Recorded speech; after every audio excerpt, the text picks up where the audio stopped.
Catherine Dorion, en un mot, c'est authenticité. Catherine Dorion, en un mot, c'est liberté. Catherine Dorion, en un mot, c'est je sais pas, je suis pas capable pour vrai. Ce ne sont pas les Québécois qui sont tristes et moroses. Ce n'est pas le Québec qui est triste et morose.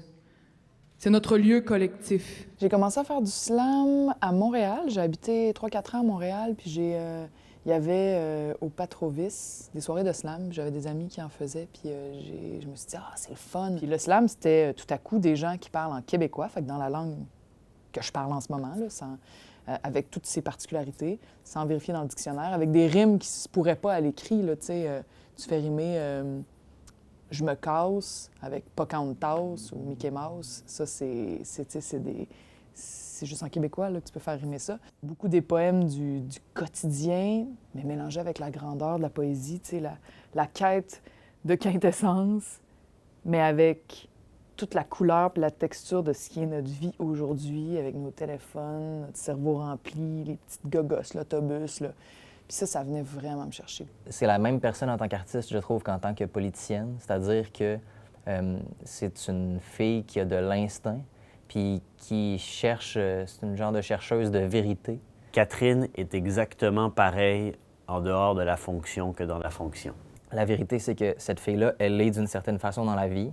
Elle est d'une façon qu'on n'a jamais questionnée, là, sa façon d'être, avant le moment où elle est devenue politicienne. Puis quand on a mis une caméra, elle est juste passée devant.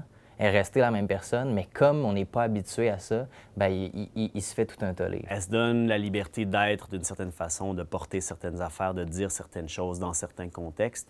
Et puis là, les gens, ils font « Eh!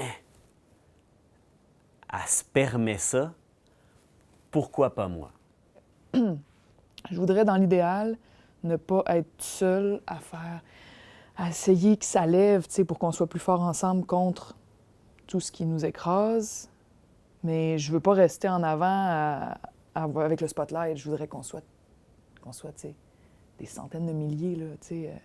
Je voudrais idéalement disparaître dans la foule, puis que tout ça, qu'on ne soit plus qu'un, tout le monde ensemble. Là, c'est full romantique, mais tu sais, c'est ça l'image, là. C'est l'image artistique derrière. La drive de Catherine, c'est une drive presque infinie, là. Elle est sans compromis là-dessus. Tu ne feras pas perdre son temps. Je pense que c'est vraiment comme une genre de boule de feu. C'est quelqu'un qui va donner un coup, qui va passer à travers un roche.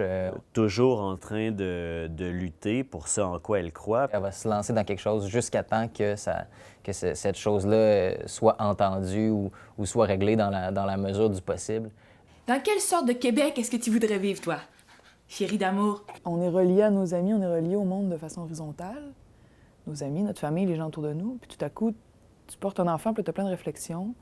Tu le fais naître, puis là, tout à coup, tu as une sensation d'être relié de façon verticale aussi. C'est comme, j'ai une descendance, puis là, tu penses à ta mère, ton père.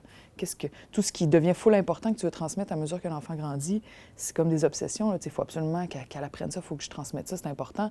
C'est des valeurs, puis ça vient de nos parents, ça vient de leurs parents, ça vient de notre histoire, ça vient de ce qu'on a vécu collectivement aussi, les Québécois. Ce que je crois être le rôle d'un politicien. C'est évidemment une question que je me pose avec beaucoup de sérieux puisque je suis en train d'en devenir une. Vous savez peut-être que je suis d'abord artiste.